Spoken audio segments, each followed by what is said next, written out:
कि इस वीडियो को पूरा देखिएगा, भले 1.5 स्पीड पर देखिएगा, तुम्हें ऐसा लगेगा कि ये एनालिसिस से बस हम केवल एनालिसिस देख के काम चल जाएगा, लेकिन ये केवल और केवल वेटेज नहीं है। इसमें मैंने बहुत सारी चीज़ें ऐसी ऐसी बताई हैं, ऐसे ऐसे पॉइंटर्स बताए हैं जो आपकी तैयारी के लिए बहुत मददगार होंगे। हेलो बच्चा पार्टी, बहुत दिनों से लोग मेरे से कह रहे थे कि यार एनएससीपी का सर वीडियो जो है वो हमें चाहिए, एक लेटेस्ट एनालिसिस चाहिए कि आखिरकार किस वेटेज को, किस टॉपिक को ज़्यादा वेटेज दें। मेरे पास टेलीग्राम में मेरे यूज़र जो भी है @मोहीभार, उस पर बहुत सारी इंक्वायरी आ रही थी कि सर मैं किसको पहले पढ़ूं, क्या करूं, किसका वेटेज ज़्यादा है, ये सारी चीज़ें तमाम तरीके की। तो हमने कहा चलो भैया एक काम करते हैं, आप लोगों के लिए एक वीडियो बना ही देते हैं। तो मैंने क्या किया, पिछले 7 साल के एनएससीपी के पेपर पिक किए, ठीक है। और ये 7 साल के पेपर पिक करने के बाद अब मैं बनाने जा रहा हूं, आपको बताने जा रहा हूं कि कौन से टॉपिक सबसे पहले पढ़ने चाहिए और किनका वेटेज सबसे ज्यादा है। तो क्या किया हम लोगों ने हर साल की एनालिसिस की है, टॉपिक वाइज, चैप्टर वाइज। उसके बाद सबको एक्यूमुलेट करके फाइनली किसका वेटेज ज्यादा है, किसका वेटेज कम है, ये भी हमने किया है। तो हम आगे बढ़ना शुरू करते हैं बच्चों। तो बिना टाइम वेस्ट किए जल्दी से जल्दी एनालिसिस बताते हैं और छोटे से वीडियो में फटाफट सारी बातें डिस्कस करते हैं। तो पहली बात, कहां से कहां तक का है, तो 2018 से 2024। भाई 2025 तो आ ही नहीं सकता क्योंकि वो एग्जाम तो आने वाला है, ठीक। और माहौल बिल्कुल गर्म हो रखा है अभी, मतलब सिर्फ और सिर्फ 1 महीना जो उससे भी कम ही बचा है एनएससीपी के लिए। तो ये बहुत सही टाइम है किन टॉपिक को हमें ज़्यादा ध्यान देना चाहिए ये समझने के लिए। ये लीजिए आपके सामने है साहब 7 साल की एनालिसिस। इसमें ध्यान से देखिए, kinematics 1D, kinematics 2D, relative motion, Newton's laws of motion आपके चैप्टर्स के नाम है।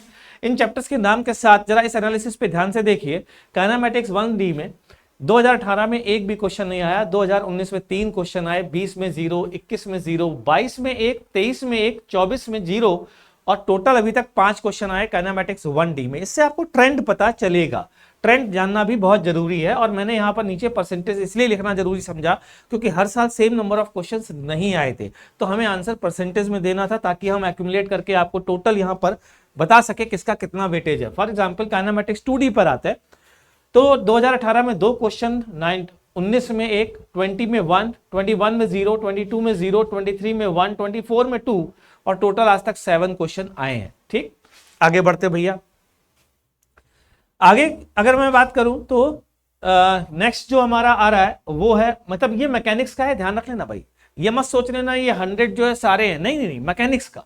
हमने क्या किया, आपको पहले तो एक बड़ा जो टॉपिक है, मतलब 6 पार्ट में फिजिक्स को डिवाइड कर दें अगर मैकेनिक्स, वेव, फलाना ढिकाना, तो उसमें एक बड़ा चंक है मैकेनिक्स। मैकेनिक्स में इतने चैप्टर, तो मैकेनिक्स की बात करें तो मैं 2018 में 10, 19 में 21 क्वेश्चन, डिफरेंस देखिए। और परसेंटेज वाइज 16% से 30%, फिर 28, फिर 21, फिर 33, फिर 26, 28, 26%।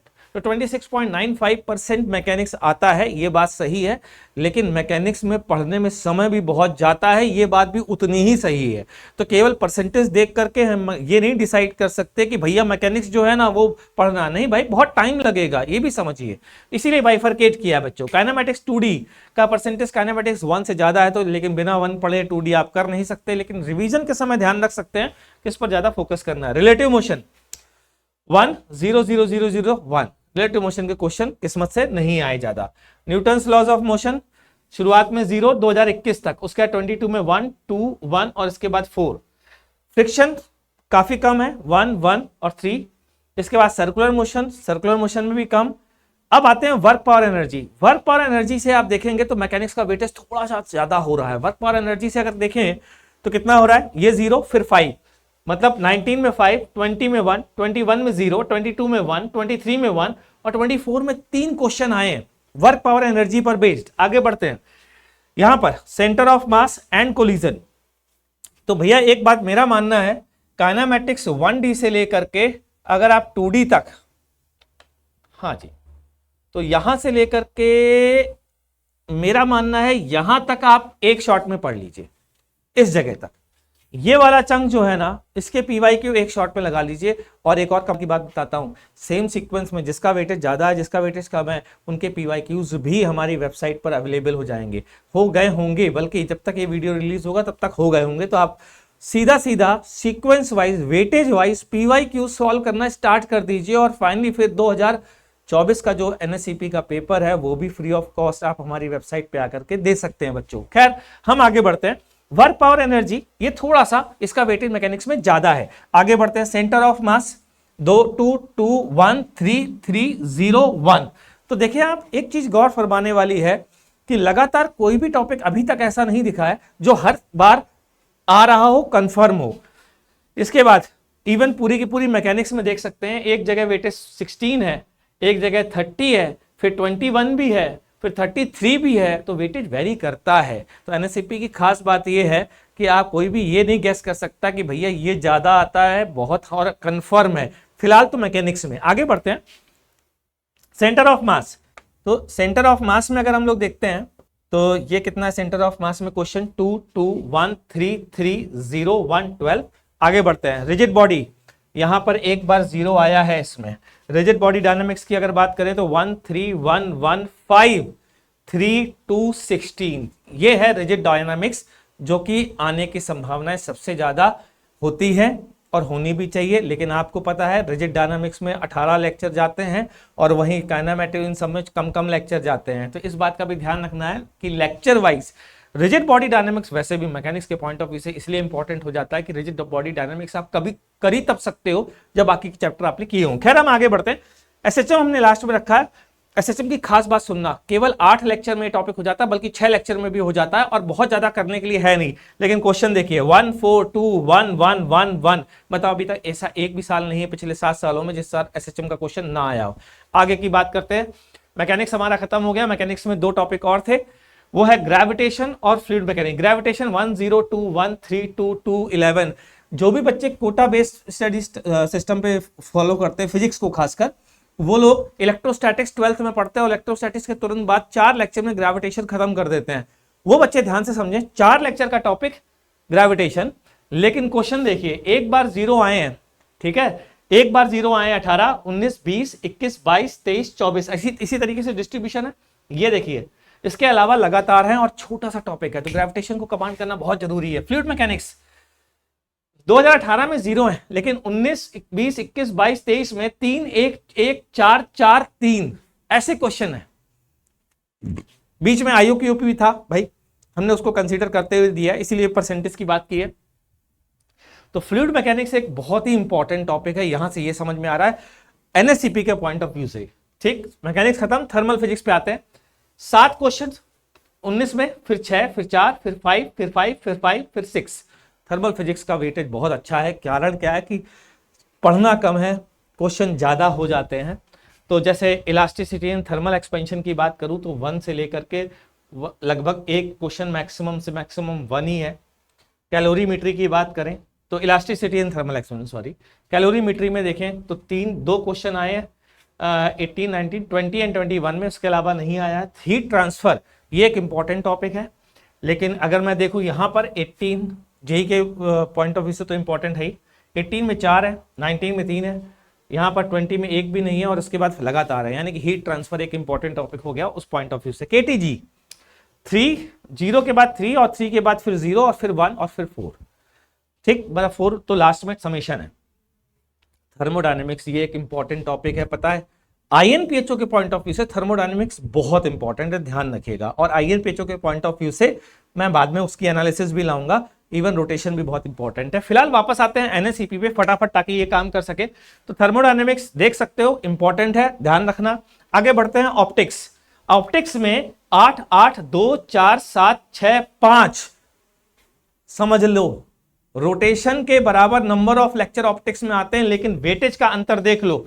ऑप्टिक्स का 10.78 वेटेज है और वहीं रोटेशन का वेटेज देखना जरा। रोटेशन का वेटेज ये देखिए साहब, ये चल रहा है रोटेशन, ये 4.31 समझ में आया, 4.31 और ये कितना है 10.78%। नंबर ऑफ लेक्चर सेम लगते हैं अगर आपने ढंग से रोटेशन को किया है तो क्या बुद्धिमानी है ऑप्टिक्स को पहले करना। खैर हम आगे बढ़ते हैं। Ray optics and optical instrument को ये तब है जब हमने ray optics and optical instrument एक ही टॉपिक में डिवाइड किया है, तो फिर हम इसको ये भी नहीं कह सकते कि इसमें मल्टीपल टॉपिक्स हैं, एक ही है। आगे बढ़ते हैं। इलेक्ट्रोडायनेमिक्स बहुत बड़ा टॉपिक है। डायरेक्ट पूरे वेटेज के सामने बोलने का कोई मतलब नहीं है। 26.95 मतलब मैकेनिक्स के बराबर वेटेज है, ये सोच सकते हैं पिछले 7 सालों में, लेकिन इसका बाइफरकेशन देते हैं। इलेक्ट्रोस्टैटिक एक इंपॉर्टेंट टॉपिक है, ध्यान से देखो। 3 3 4 4 6 7 5 भैया इलेक्ट्रोस्टैटिक पे कमांड कर लो, सारे फॉर्मूले रट्टे मार लो, एनएससीपी के लिए बहुत इंपॉर्टेंट है। आगे बढ़ते हैं। करंट इलेक्ट्रिसिटी, ऐसा एक भी साल नहीं जब मिस ना हुआ हो। करंट इलेक्ट्रिसिटी इंपॉर्टेंट है। कैपेसिटर इंपॉर्टेंट है, एक साल कम आए लेकिन बाकी देखें तो इसका डिस्ट्रीब्यूशन जो है वो 3 तक भी गया हुआ है। Magnetic effect of current 5 2 1 1 4 1 6, magnetic effect of current बहुत इंपॉर्टेंट होने वाला है, ध्यान रखिएगा। EMI 4 1 1, एक बार भी जीरो नहीं, इंपॉर्टेंट टॉपिक है। अल्टरनेटिंग करंट 1 0 1, अल्टरनेटिंग करंट से ये है कि जब भी आए, 2 भी आए हैं, 0 भी आए हैं तो उतना इंपॉर्टेंट नहीं है जितना EMI इंपॉर्टेंट है। Waves 5 9 2 2 4 9 4 35, total 9.43 weighted. लेकिन ध्यान से सुनो, वेव में हमने काफी ज्यादा टॉपिक्स डाले हैं। Wave on string, sound wave, wave optics, EM waves, ये 4 टॉपिक डाले हैं। तो ये मत सोचिएगा कि वेव बहुत कम समय में हो जाएगा, नहीं। यहां पर देखो 3.23 है साउंड वेव का, उसके बाद 2.96 है वेव ऑप्टिक्स का, EM वेव को हटाते हुए। तो साउंड वेव सबसे इंपॉर्टेंट, उसके बाद वेव ऑन स्ट्रिंग, उसके बाद वेव ऑप्टिक्स, उसके बाद वेव ऑन स्ट्रिंग, और लास्ट में EM वेव्स। EM वेव्स का मतलब है कि इलेक्ट्रोमैग्नेटिक वेव्स की वो जो मैक्सवेल की 4 इक्वेशन है वो, और डिस्प्लेसमेंट करंट, और इंटेंसिटी ऑफ EM वेव, ये सारी चीजें। अब आते हैं modern physics. Modern physics last section है, मतलब लास्ट तो नहीं है, सेक्शन 6 है। 5 9 3 3 5 8 6, 10.51% वेटेज। और बिलीव मी, जितने समय में रोटेशन होता है ना, उससे भी कम समय में मॉडर्न फिजिक्स पूरा कंप्लीट हो जाता है। इस बात का ध्यान रखिएगा, ठीक है। इसमें भी फोटो इलेक्ट्रिक इफेक्ट, लास्ट वाला टॉपिक देखिए, photo electric effect 7%, photo electric effect and atomic physics. इसकी तो इरोडो भी मैंने यूट्यूब पे सॉल्व कराई है, और इरोडो अगर सॉल्व कर ली तो एनएससीपी के सारे क्वेश्चन हो जाएंगे, ये भी जान लीजिए। तो वो मेरे जो यूट्यूब में इरोडो के क्वेश्चन हो रखे हैं वो जरूर से कर लेना। वेटेज देख ले रहे हो, 6 लेक्चर में खत्म हो जाएगा ये, मुश्किल से 6 लेक्चर में पूरा। तो सबसे इंपॉर्टेंट क्या है? Modern physics. आगे बढ़ते हैं, नेक्स्ट देखते हैं न्यूक्लियर फिजिक्स। न्यूक्लियर फिजिक्स की इरोडो भी मैंने यूट्यूब में डिस्कस करी है भैया, और न्यूक्लियर फिजिक्स तो केवल 4 से 5 लेक्चर में ही हो जाता है, रेडियो एक्टिविटी मिला करके। तो इस बात को समझो, न्यूक्लियर फिजिक्स बहुत इंपॉर्टेंट है। क्यों? क्योंकि कम लेक्चर में ज्यादा मार्क्स। तो भैया सबसे पहला अटैक मॉडर्न फिजिक्स पे होना चाहिए। और अगर आप मेरी स्ट्रैटेजी फॉलो करोगे तो वेबसाइट पे जाइएगा, मेरी स्ट्रैटेजी मैंने बना करके पूरी दे रखी है, आप बिंदास जाइए, पूरी की पूरी स्ट्रैटेजी को फॉलो करिए, और 2024 का मॉक टेस्ट देना मत भूलिएगा। खैर, electronic device, POC and experimental physics, इसमें सांस अच्छी बात यह है कि सेमीकंडक्टर में क्वेश्चन 521101, सबसे पहली बात। दूसरी बात, ट्रांजिस्टर हट गया है, ट्रांजिस्टर भी हटा है, कम्युनिकेशन भी हटा है, दोनों हट गए हैं। तो उस लिहाज से ये एक इंपॉर्टेंट टॉपिक बन जाता है, क्योंकि मुश्किल से 4 से 5 लेक्चर में फिनिश हो जाता है पूरा। और खासकर डायोड के माइक्रोस्कोपिक एनालिसिस में घुसने की जरूरत नहीं है, डायोड के सर्किट में इन्वॉल्व होने से किस तरीके से सर्किट सॉल्व करते हैं ये इंपॉर्टेंट है। लॉजिक गेट आपको पता ही है, एकदम लड्डू चीजें होती हैं, तो उसमें कोई दिक्कत नहीं। यूनिट एंड डायमेंशन, ये तो भैया तुम्हें पूरी फिजिक्स में साथ साथ आना चाहिए, और यही बात एरर के लिए मैं कहूंगा। तो अगर मैं सारी बातों को कंक्लूड करता हूं बच्चों, तो कंक्लूजन ये है कि सबसे पहले आपको मॉडर्न फिजिक्स करना चाहिए, फिर थर्मल फिजिक्स और ज्योमेट्रिकल ऑप्टिक्स को पिक कर सकते हैं आप। मैं मॉडर्न फिजिक्स जो आपको बोल रहा हूं वो बोल रहा हूं इस बात पे बेस, क्योंकि कम लेक्चर लगते हैं और रिलेटिवली ज्यादा वेटेज है, ठीक। उसके बाद फिर आप इलेक्ट्रोस्टैटिक्स पे भी जा सकते हैं, ग्रेविटेशन देख सकते हैं। तो ये जो जिस बेसिस पे आपको तैयारी करनी चाहिए, सबसे पहले कौन सा टॉपिक पिक करना चाहिए, उसके बाद ये सब मैंने बना दिया, वेबसाइट पे जाके देखिएगा, सीक्वेंस भी मैंने बता दी है, ठीक है। उस सीक्वेंस को फॉलो करें और मजे उठाएं। खैर, हम आगे बढ़ते हैं भैया, मतलब आगे क्या बढ़ते हैं, हमारी यहीं तक की एनालिसिस थी। अब हम आपको थैंक यू करते हैं। तो फटाफट बच्चा लोग ये वीडियो जरूर से देखना, पूरा देखना। पूरा देखोगे तुम्हें ऐसा लगेगा कि ये एनालिसिस से बस हम केवल एनालिसिस देख के काम चल जाएगा, लेकिन मेरी रिक्वेस्ट है आप लोगों से कि इस वीडियो को पूरा देखिएगा, भले 1.5 स्पीड पर देखिएगा, लेकिन ये केवल और केवल वेटेज नहीं है, इसमें मैंने बहुत सारी चीज़ें ऐसी ऐसी बताई हैं, ऐसे ऐसे पॉइंटर्स बताए हैं जो आपकी तैयारी के लिए बहुत मददगार होंगे। चलिए बच्चा लोग, थैंक यू।